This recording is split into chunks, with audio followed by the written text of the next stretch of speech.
Bonsoir, on va continuer toujours avec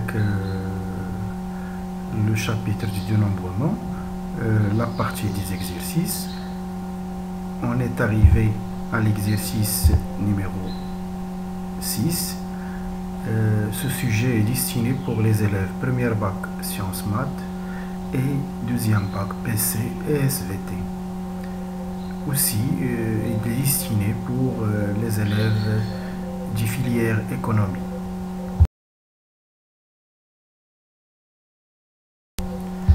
L'énoncé de l'exercice. Une urne contient 4 boules noires, 3 boules blanches et 2 boules rouges.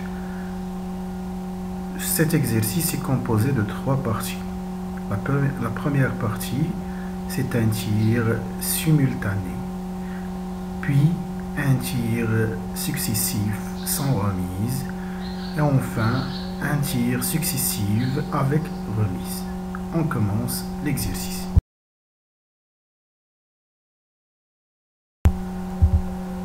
Donc, l'urne est ici. 4 boules noires, 3 boules blanches et 2 boules rouges. Premièrement, on tire aléatoirement et simultanément 3 boules de l'urne, c'est-à-dire c'est une combinaison de 3 éléments, d'où on va travailler avec CPN. La première question, le nombre des éventualités est le cardinal de oméga. Le cardinal de oméga égale C3 parmi 9, puisqu'on veut tirer 3 boules de l'urne qui contient 9 boules. Donc C3 9 égale 9 factoriel sur 3 factoriel fois la différence et 6 factoriel qui va donner 84. La deuxième question, on va nommer les événements. L'événement A, obtenir 3 boules de la même couleur. Ça veut dire les 3 boules tirées doivent être soit noires, soit blanches, mais on ne peut pas prendre 3 boules noires parce qu'il y a dans l'urne seulement 2 boules rouges, plutôt rouges. Donc, l'analyse, ça veut dire on doit tirer soit 3 boules noires, soit 3 boules blanches, puisqu'il y a ou, ça veut dire on va utiliser la somme. Cardinal de A, 3 parmi les noirs qui sont 4, plus 3 parmi les blanches qui sont 3, mais on ne veut pas utiliser, on ne va pas travailler avec les rouges parce qu'il y a seulement 2 boules rouges et P doit être inférieur ou égal à N, qui va donner 5. L'événement suivant, obtenir 3 boules de différentes couleurs, 2 à 2. Ça veut dire chaque couleur est différente de l'autre. Donc, soit une boule noire, donc les 3 boules doivent être composées d'une boule noire et une boule blanche et une boule rouge, puisqu'il y a et, donc on va utiliser le produit. Donc, cardinal de P est égal C1 parmi les noirs qui sont 4, fois 1 parmi les blanches qui sont 3, fois 1 parmi les rouges qui sont 2. Ça va donner 24. On va passer maintenant à la deuxième question.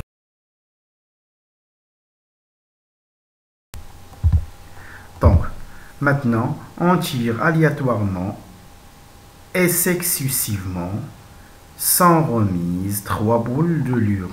C'est un tir successif, donc c'est un arrangement.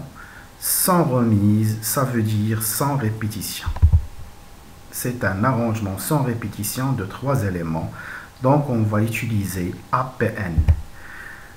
Le nombre des éventualités est cardinal de oméga, ça veut dire A, 3 parmi tous les boules qui sont 9, qui va donner 9 fois 8 fois 7, ça veut dire 504. L'événement A, obtenir 3 boules de la même couleur, la même chose, soit 3 boules noires, soit 3 boules blanches, ça veut dire A3 parmi les noirs 4, plus A3 parmi les blanches 3, qui va donner 4 fois 3 fois 2, plus 3 fois 2 fois 1, d'où le résultat est 30. La question suivante, B, obtenir 3 boules de différentes couleurs, 2 à 2. Ça veut dire une parmi les noirs, A1 parmi 4, fois A1 parmi 3, fois A1 parmi 2. Mais ici, l'ordre est important. Alors, on va utiliser le coefficient d'ordre. Puisqu'on veut tirer 3 boules, donc on met dans le dénominateur 3 factoriels. Puisqu'on veut tirer une boule noire, ça veut dire en dénominateur 1 factoriel. Une boule noire fois 1 factoriel. Une boule rouge fois 1 factoriel. Donc, on n'oublie pas, dans le cas où il y a l'ordre est important, dans les arrangements, on n'oublie pas d'ajouter le coefficient d'ordre. Il est important lorsque les boules ne sont pas pareilles. Ça va donner 144. On passe à la dernière question.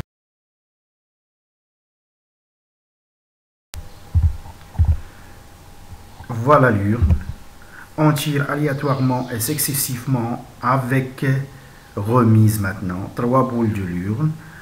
Donc, c'est un arrangement avec répétition, d'où on va utiliser n à la puissance p.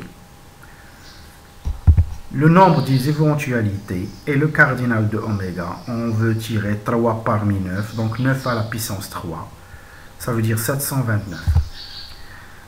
Soit A, l'événement suivant, obtenir 3 boules de la même couleur, ça veut dire 3 boules noires, ou bien 3 boules blanches, ou bien 3 boules rouges. Ici, malgré n n'est pas inférieur à p, dans le cas où il y a un arrangement avec répétition, le fait que p inférieur à n n'est pas obligatoire, parce qu'à chaque fois qu'on tire une boule, on va la remettre dans l'urne.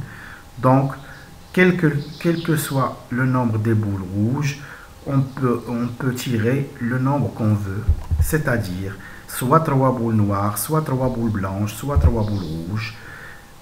3 parmi les noirs qui sont 4, donc 4 à la puissance 3. 3 parmi les blanches qui sont 3, donc 3 à la puissance 3. 3 parmi les rouges qui sont 2, donc 2 à la puissance 3, qui va donner 99. Le dernier événement, obtenir 3 boules de différentes couleurs 2 à 2. La même chose ici, on va utiliser le coefficient d'ordre et on va tirer une parmi les noirs, donc 4 à la puissance 1, fois une parmi les blanches, donc 3 à la puissance 1, puis fois une parmi les rouges, donc 2 à la puissance 1, sans oublier le coefficient d'ordre.